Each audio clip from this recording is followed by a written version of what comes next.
So, the latest episode of Yu-Gi-Oh! Arc 5 has to be one of the most interesting ones we've had so far. This is because we see the fusion dimension, we see more of the Alexis dimension, we get to meet Yusho, we get a nostalgia hit by seeing a character from an old series. As well, in the preview for the next episode, we get a hint at another character that might be coming, Asta Phoenix. So, the episode starts up, we see pretty much the desolation of the Alexis dimension. This place is really wrecked. Something I would have probably liked to have seen more. We see all these flashbacks of what the world was like back then when they were being attacked by the fusion dimension. You've got all these like ancient gear monsters like hobbling past people's buildings and things like that. And I kind of wish we were in that part, like they were still being attacked. Because that seems really interesting, like there's a whole war going on outside. The world's a bit quiet and empty at the moment. Whatever's left there is just fusion people just trying to finish off the remains of that dimension. So, yeah, it's alright, but it could have been better, I think. So we get introduced to two Resistance members who I think are the only Resistance members left. They are Alan and Sayaka. Now, Sayaka, when Yuya mentions his last name, which is Sakaki, she's like, Sakaki, you would happen to be related to Yusho Sakaki? And he's like, oh, you've seen my dad? What have you seen him? And apparently, Yusho, 3 years ago, when he went missing during his big duel against the guy that Yuya duels in like one of the first episodes, he didn't just disappear. He actually went to the Alexis dimension. And apparently he went there with like the foresight of a great war that was about to happen. So he started training people there, showing them how to duel, and tried to get their mindsets into smiling while dueling kind of thing. So that's where he was. But he also left that universe as well to go to the, I assume, to the fusion dimension next, because they said as the war began he disappeared, so people aren't too happy with him. Now, I didn't think they'd actually show Yusho so early in this series, because they just started talking about him now and again, so we get little hints about what happened to Yuya's father, and I was like, I reckon we're going to see him by the end of this series.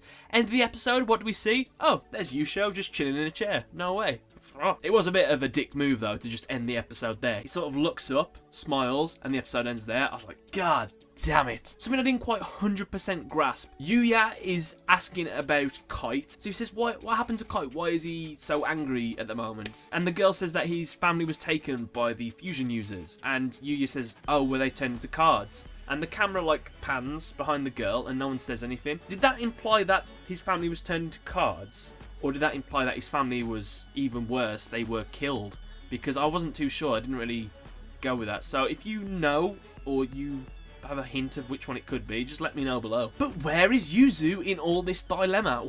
Well, she's in the fusion dimension. Somehow, whereas everyone else went to the Alexis dimension, just Yuzu, the one who should not be in the fusion dimension because that's what the professor wants, she's in there. But we're going to allow it because this gives us a fantastic opportunity to see the fusion world.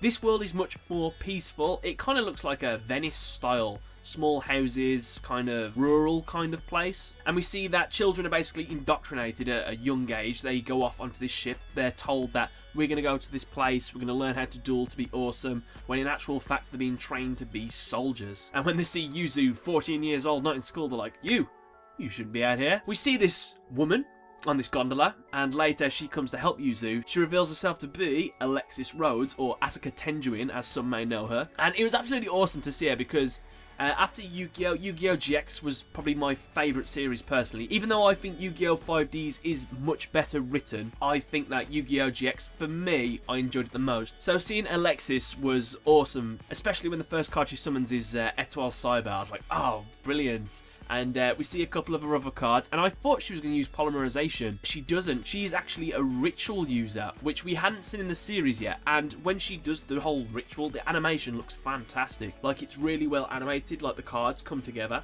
So yeah, that looks awesome. The monster she summons is called Cyber Angel Vishnu. Its effect is basically anti-fusion, so it's perfect for this kind of universe. It destroys all fusion material monsters in the field and can attack for each one, which lets her get an OTK basically against these like fodder Yu-Gi-Oh! Duelists. We don't really care about fodder duels, they're not important, but it was cool to see a deck in action. But I would kind of like Yuzu to learn a bit of ritual summoning, or just learn more types of abilities to use in duels, because she could be such a strong character. I hope they improve her. But the big reveal at the end of the episode was seeing Yusho in this universe. We don't know why yet, we're going to probably find out. And if you stayed a little bit longer, you saw the after credits like preview for the next episode. We see some guy who's not too happy with Yuya for being related to Yusho. I couldn't actually actually tell because I watched the English version of Yu-Gi-Oh! GX, so I don't know what Asta Phoenix's Japanese voice sounded like. But as soon as I saw those blue eyes, I was like, now he looks familiar. Oh, I know who that is. And the preview for the next episode was actually called The Hero Named D. So then, guys, that was pretty much my roundup. Fantastic episode for world building. I still want to know where Yugioh and Yuri are, though. Which dimension are they in? Are they in the fusion dimension? I don't know. I want to see what happened to their duel. But yeah, let me know, guys, what you thought in the comment section below. Don't forget to leave a like, favourite, and subscribe. Definitely subscribe because we're about to hit 10,000 subscribers, and we've got some special videos planned if we do hit that.